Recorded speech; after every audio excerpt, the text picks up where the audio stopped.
तर 2019ला हे मॅन्युफॅक्चर झालेलं आहे, म्हणजे तेव्हापासून आतापर्यंत याचं रिफिलिंग करण्यात आलं नाहीये. किंबहुना हे जे काही अग्निबंब आहेत याची जी काही कालमर्यादा असते ती साधारणतः 1 वर्षामध्ये किंवा 1.5 वर्षामध्ये ते रिफिल केलं गेलं पाहिजे. याच्यामध्ये जे काही पावडर असतं, परंतु दुर्दैवानं या ठिकाणी हे जे काही अग्निबंब आहे ते जवळपास 5 ते 6 वर्षे होत आहेत, अजूनही बदलण्यात आलेले नाही. हे बघा, यांच्या मुख्य कार्यकारी अधिकारी यांच्या दालनाच्या समोर असलेलं हे अग्निरोधक बंब आहे. काय दक्षता घेणार किंवा कशा पद्धतीने त्या आगीवरती नियंत्रण मिळवणार, हा एक मोठा प्रश्न आहे. नमस्कार मंडळी, मी पत्रकार विनोद काळे. तुम्ही पाहत आहात महाभूमिका. आज आपण जालना जिल्हा परिषदेमध्ये आलेलो आहोत. जिल्हा परिषद हे ग्रामीण भागाचं मिनी मंत्रालय म्हणून ओळखलं जातं.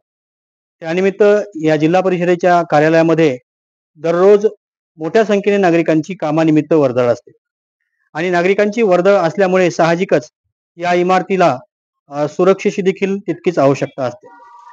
आगीच्या घटना अनेकदा घडतात. या आगीपासून जर सुरक्षा मिळवायची असेल तर इमारतीच्या प्रत्येक विभागामध्ये अग्निशमन यंत्रणा बसवलेली असते, ज्याला अग्निबंब आपण असं म्हणतो. या जिल्हा परिषदेच्या अनेक विभागाच्या पोर्चमध्ये जे अग्निशमन यंत्रणा बसवलेली आहे ती कालबाह्य झालेली आहे आणि जवळपास 2018 ते 19 पासनं हे अग्निबंब बदलण्यात आलेले नाहीये किंवा त्याची रिफिलिंग देखील करण्यात आलेली नाही. त्यामुळे जालना जिल्हा परिषदेच्या या इमारतीची सुरक्षा किती मजबूत आहे हे आपल्याला लक्षात येतं. या इमारतीमध्ये आपण जाऊन बघूया. हे जे काही अग्निसुरक्षा बंब आहे त्याच्यावरची तारीख, त्याचं रिफिलिंग या संदर्भातली आपण आज पाहणी करणार आहोत. चला तर मग बघूया. आता आपण जिल्हा परिषदेच्या इमारतीमध्ये प्रवेश केलेला आहे. आपण बघू शकता जिल्हा परिषद जालना.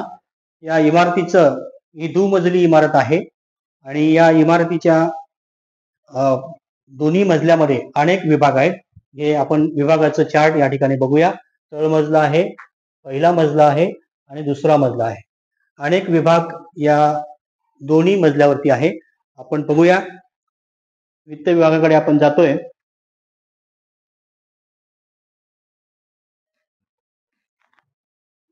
हे बघा, या ठिकाणी हे अग्निसुरक्षा बंब या ठिकाणी आहे आणि त्याच्यावरची तारीख जर का आपण बघितली तर 2019ला हे मॅन्युफॅक्चर झालेलं आहे, म्हणजे तेव्हापासून आतापर्यंत याचं रिफिलिंग करण्यात आलं नाहीये.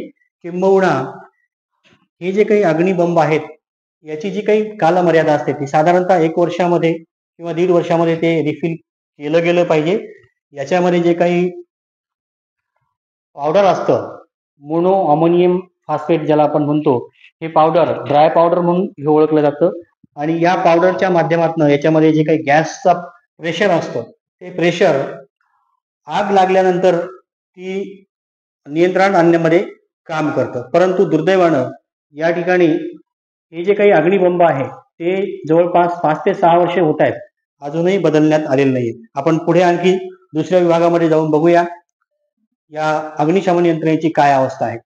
त्यावरती कुठल्याही प्रकारची माहिती दिलेली नाहीये. हा टोटली ब्लँक आहे.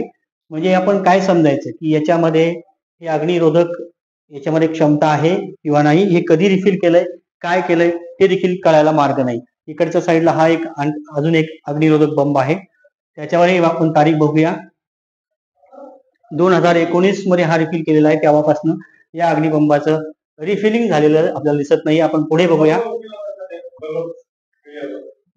मुख्य कार्यकारी अधिकारी उदयसिंग राजपूत यांचं कक्ष. यापुढे जिल्हा परिषदेचे अतिरिक्त मुख्य कार्यकारी अधिकारी शिरीष बनसोडे, त्याचबरोबर कार्यकारी अधिकारी मिनू पीएम यांच्या दालनाकडे आपण जातोय. आपण बघूया.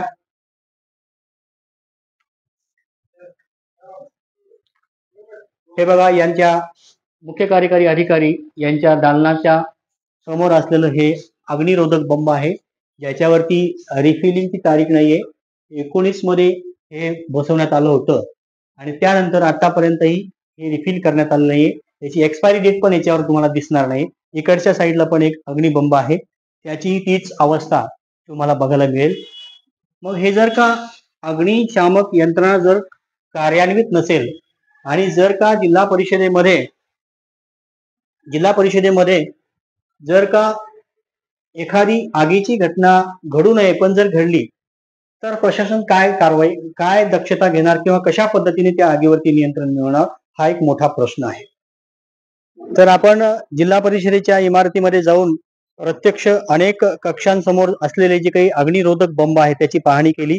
त्यावर आपल्याला असं आढळून आलं की ते 2018 किंवा 19 मध्ये बसवलेले आहेत आणि त्यानंतर आजतागायत त्याचं रिफिलिंग करण्यात आलेलं नाहीये. हे अग्निरोधक यंत्रणा जी असते ते काम काय करते, त्यामध्ये जे काही ड्राय पावडर असतं ज्याला मोनो अमिनियम फॉस्फेट असं म्हटलं जातं, हे ड्राय पावडर आणि यासोबतच गॅसचं प्रेशर त्याला दिलेलं असतं आणि जेव्हा केव्हा आग लागल्याची जी काही घटना घडते त्यावेळेला हे अग्निशमन यंत्र जे आहे त्या माध्यमातून ती आग विझवण्याचं काम तात्काळ ते करतं आणि आग नियंत्रणात येऊ शकते किंवा मोठी हानी जी आहे ती टाळता येऊ शकते. या सुरक्षेसाठी हे अग्निरोधक यंत्र या ठिकाणी बसवण्यात आलेलं आहे. इमारतीमध्ये जे काही आपण तळमजल्यावर आपण पाहणी केली, पहिल्या मजल्यावरची हीच अवस्था आहे, दुसऱ्या मजल्यावर हीच अवस्था आहे. जवळपास सगळ्या विभागाच्या समोर बसवण्यात आलेले अग्निरोधक यंत्रणा ही कालबाह्य झालेली आहे आणि ही यंत्रणा अद्याप का बदलण्यात आलेली नाही या संदर्भात याची देखरेख करण्याची जी जबाबदारी असते ती जिल्हा परिषदेच्या बांधकाम विभागाच्या कार्यकारी अभियंते यांच्याकडे असते. या विभागाच्या कार्यकारी अभियंता सविता शालगर या आहेत.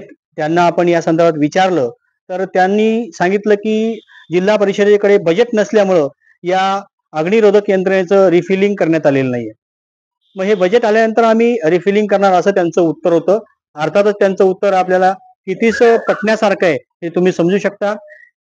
या गोष्टीसाठी जर बजेट नसेल आणि जर इमारतीमध्ये काही आगीची घटना घडली तर मग जिल्हा परिषद यंत्रणा हे आगीवर तात्काळ नियंत्रण मिळवण्यासाठी काय उपाययोजना करणार आहे हा एक मोठा प्रश्न आहे. सुदैवाने जालना जिल्हा परिषदेसाठी नव्याने नियुक्त झालेल्या ज्या काही मुख्य कार्यकारी अधिकारी मिन्नू PM आहेत या कडक शिस्तीच्या आणि कर्तव्यनिष्ठ कर्तव्यपरायण असल्याचं आजपर्यंतच्या त्यांच्या एकूण कारभारावरून दिसून येते. त्यांना फार काही दिवस झालेले नाही परंतु त्यांनी कारभार हाती घेतल्या घेतल्या जिल्हा परिषदेला एक शिस्त लावण्याचं काम सुरू केलेलं आहे. अनेक विभागांचा त्यांनी आढावा घेतला. कर्मचाऱ्यांना कार्यालयीन वेळेची शिस्त त्यांनी घालून दिलेली आहे. प्रत्येक अधिकारी कर्मचाऱ्याच्या गळ्यामध्ये त्याची आयडेंटिटी त्याचं ओळखपत्र असणं अनिवार्य करण्यात आलेलं आहे आणि आता काल परवाच एक परिपत्रक काढून त्यांनी कार्यालयातली शिस्त स्वच्छता याच्यावर कटाक्षाने लक्ष दिलंय आणि या शिस्तीचं स्वच्छतेचा जो कोणी भंग करेल त्याला 5,000 रुपयाचा दंड त्या विभाग प्रमुखावर ही जबाबदारी सोपवण्यात आली. त्यामुळे त्या दृष्टीने जिल्हा परिषदेची जी काही अग्निशमन यंत्रणा आहे तिची देखील सुरक्षा अत्यंत महत्वाची आहे.